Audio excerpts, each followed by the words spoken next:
What's going on, guys? Steve again from RCTNT. Check out this. This is a my friend's 1/8 scale Hobby Pro RC Buggy. It's Nitro. Don't do much Nitro anymore, apart from all the 4-stroke engine you see here. But asked me to see if I can get it going again. Now this is pretty old school. It's all here.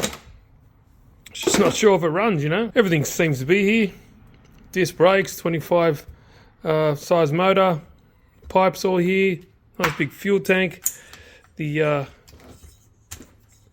seems a little bit clunky. I'm not too sure what's going on there. We'll have to check it out. But have you guys got this car at all? Or yeah, I've had buggies in the past. They are awesome. One of my favourites.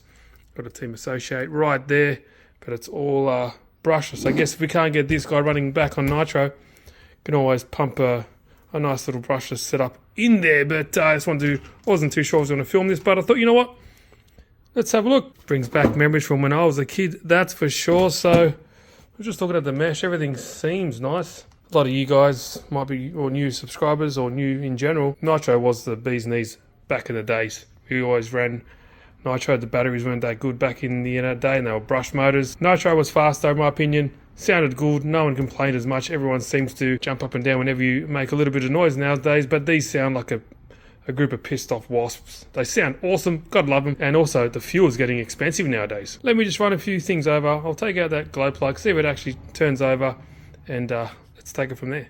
Taking a plug out, and just have a piston in there, which is it's always a bonus. But now it could be the one-way bearing on these, but I can't see here, but I can't actually see the piston going up and down when I do get a bit of pull now. Hopefully there's a connecting rod connected to the piston, or the easiest and cheapest way would be if that one-way bearing is not gripping on the shaft, the crank there. Hey, if we can't get it running, it's still good. I guess it's still some good learning. People haven't seen this. It's always still fun. Now, taking out the head bolts, 4 of them there. Stop this. Oh, you need these. Them fly off, so they're important. They're little shims. So that goes on there, but it doesn't look healthy. It seems some metal shavings, or it could be the glow plug was cross-threaded into there and it's shaved. Some of the shavings have gone into the actual block. Definitely looks a little bit cross-threaded, but yeah, that this piston is not doing what it's supposed to do. I'm suspecting it's that one-way bearing. But let's take out this let's take out the engine. Let's delve a little bit deeper.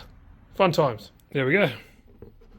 Now this is a 25 size. It's called Go. I'm not too sure what it's modelled off, or if it's copied off something. Well, I'm not too sure about this brand in general. So the linings, there's no scratches in the linings, but this isn't. It's ABC. Now these linings are meant to come out and put it back in again, because eventually it does run out and lose compression. But yeah, not too sure. Bearings are good. Still has not a little bit crunchy, but not too bad. I've felt worse, to be honest. But yeah, I think next step is we'll get this back cover off here. Sorry about that noise. The garage door's whacking up against. Pretty windy today. We'll take off this back pull starter, and then we can get some pliers onto that actual back plate and see if the actual motor does turn. Okay, now let's see what's behind door number 1. The starter was working correctly. There's a pull starter. Comes back, and the one-way bearing seems to be doing its job, but it's just a bit too rusted in here. So taking the 4 bolts off this back plate, let's see what's behind door number 1. So that does spin. So there we go, but in here doesn't look very healthy at all. This does not spin unless I get multi-grips onto the flywheel and Yeah, spin it. And that's not the correct way to do it. I think this motor is toast. Now, yeah, I don't even think PB Blaster or soaking in nitro will do anything for it. Just trying to see if I can get... There we go. It does move, but and, a bit too much friction there. So I think this motor is kaput. But let me see if I can get that piston and connecting right out so I can show you guys. Well, there you go. After beating the living shit out of this sleeve to get it out, that's it. That's why these score marks. This is ruined though. The whole motor is toast. But as you can see, there's that. But that's what's good about these. If you lose compression, you normally just get a new sleeve and a piston. It's pretty easy. But there we go. There's a piston. Scratches are from me trying to get it out of there. But I do believe this little line in here is for like an oil channel. Because you can see it lines up with that hole, so the oil will seep down here and lubricate that bushing that is on the crankshaft just there. So I do believe I do know that that's what it is.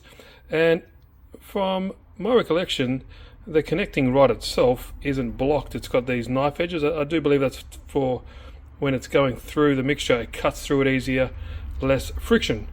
That's my understanding of these. So, you know, it's not just a slab of aluminium, it's machined. It does have a knife edge. I think that's what it's called. You Nitro guys let me know. But there we go. Pretty cool, huh? It's a cool little keychain. I've already got one. That's another one there. But what do you reckon for this car? I think maybe brushless conversion, or maybe slap that guy in there. Bit too big for that car. But let me know, guys. Hope you enjoyed this video. Something different. Let me know if you want me to do more of these little teardowns. And yeah. All right, guys. Thanks for watching. See you in the next one. Cheers.